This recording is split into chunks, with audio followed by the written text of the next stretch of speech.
வணக்கம் சொந்தங்களே, வாழ்க வளமுடன். அக்ஷயம் மூலம் மறுபடியும் உங்களை சந்திப்பதில் எனக்கு மிகுந்த மகிழ்ச்சி. இந்து மதத்தில் யுகங்கள் 4 பிரிவாக பிரிக்கப்பட்டுகிறது. நாம் இப்போது கலியுகத்தில் வாழ்ந்து கொண்டிருக்கிறோம். யுகங்களில் இது அடைய பல தவங்கள் செய்ய வேண்டி இருந்தாலும் இந்த யுகத்தில் நாங்கள் பக்தியும் சத்தியமும் அன்பும் இருந்தால் போதும்.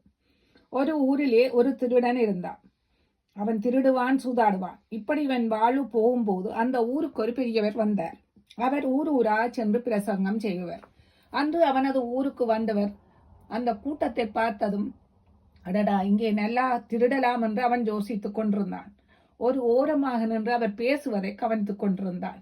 இந்த உலகத்திலே யாரும் நல்லவர்களும் இல்லை, அதே நேரம் யாரும் மிகுந்த கெட்டவர்களும் இல்லை. கெட்டவர்கள் கூட ஒரு நல்ல குணம் ஒளிந்திருக்கும் என்று பேசி முடித்தார். கூட்டத்தில் திருட வந்தவன் அவர் பேச்சை கேட்டுவிட்டு அவர் காலில் போய் விழுந்தான். நீ யாரையா என்று கேட்டார். ஐயா, நான் ஒரு திருடன், திருடுவது சூதாடுவதுதான் என் தொழில் என்றான். எனக்கு மீட்சி இல்லையா என்று கேட்டான். பரவாயில்லை, யார் சொன்னது உனக்கு மீட்சி இல்லை என்று? நீ உண்மை மட்டும் பேசு என்றான். சரி, நான் அப்படியே நடக்கிறேன். ஒரு வாரம் கழிந்தது. அவன் ஒரு அரண்மனையில் திருடச் சென்றான். அங்கே அவன் கஜானா பகுதியை நோக்கி நடந்தான். காவலாளிகள் எல்லாம் நன்றாக குடித்துவிட்டு தூங்கிக் கொண்டிருந்தனர். அதே நேரம் அந்த நாட்டரசனும் மாறு வேடத்தில் கஜானா பகுதியை பார்க்க வந்தார். அரசனை கஜானா நோக்கி ஒருவன் நடப்பதைக் கண்டு, நீ யார் என்று கேட்டார். நான் ஒரு திருடன் என்றான். நீ யார் என்று அவன் திருப்பி கேட்டான். நானும் ஒரு திருடன் தான்.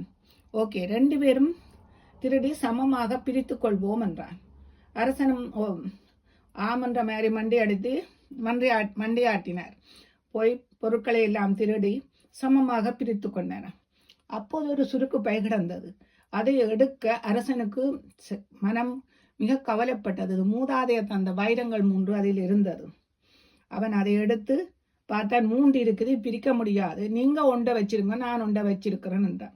ஒன்று இங்கேயே இருக்கட்டும் என்று சொல்லி போட்டார். அரசன் கேட்ட, நீ எங்கே இருக்கிறான்? அவன் தனது இருப்பிடத்தை மிக தெளிவாக சொன்னான்.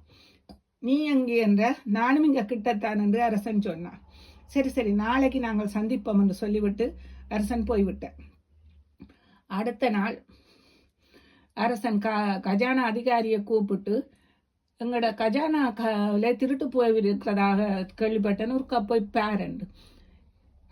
கஜானா அதிகாரி அங்கே போய் பார்த்து விட்டு எல்லாம் திருடப்பட்டு ஒரு சுருக்கு பையில் ஒரு வைரம் இருப்பதை கண்டு அதை எடுத்து வச்சு விட்டேன். வந்து சொன்னார், ஐயா, எல்லாம் ஒன்றுமே இல்லை, எல்லாமே காலியாக கிடக்கண்டு. உங்களுடைய விலையுயர்ந்த 3 வைரங்கள் கூட களவாடப்பட்டு விட்டன என்றார். அரசன் கேட்ட, அரசனுக்கு மிகுந்த ஆச்சரியமா போச்சு.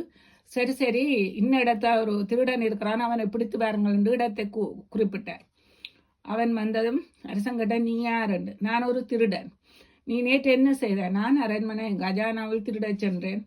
இதோ என்ன திருடினா என்ற. எல்லாம் திருடினன். என்னோடும் ஒரு திருடன் வந்தவர், அவருக்கும் சமமா பங்கு போட்டனான். ஒரு வைரம் இருக்கையா திருடன், அதில் உண்டு, மிச்சம் எல்லாம் அங்க வீட்டில வச்சிருக்கேன். எங்க அந்த வைரத்தை காட்டினார். அவன் எடுத்து காட்ட, இது மாதிரியாண்டு அரசனும் எடுத்து காட்ட அவனுக்கு திகப்பாய் போய்விட்டது. மந்திரி சொன்னான், இவன் பொய் சொல்றான், அவன் தான் முழுக்க திருடி இருப்பான் என்று. அரசனுக்கு கோபம் தலைக்கேறியது. இதோ திருடனோடு நான் மாறுவேடத்தில் போனது நான் தான். நீ அந்த வைரமங்கி என்றவர் அதட்டினர். அப்பதான் கஜானா அதிகாரிக்கு தான் களவெடுத்தது அரசனுக்கு புரிந்து விட்டதென்று மிக பயந்தான். உடனடியாக கஜானா காவலாளிகள் எல்லாரையும் வேலையில் நிறுத்தினான். உண்மை பேசிய அவனை கஜானா அதிகாரியா நியமித்தான்.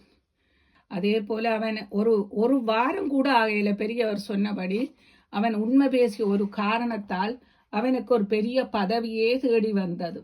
எமது வாழ்விலும் பல பிழைகள் நம்மில இருக்கலாம். நம் நாளாந்த நம்மில் களைய வேண்டிய ஏதோ ஒரு குறையை நாம கண்டுபிடித்து அதை நிவர்த்தி செய்து கொண்டு வந்தால் காலப்போக்கில் கடவுள் எம்மை கைதூக்கி விடுவார். என்ன நான் சொல்வதில் சரிதானா?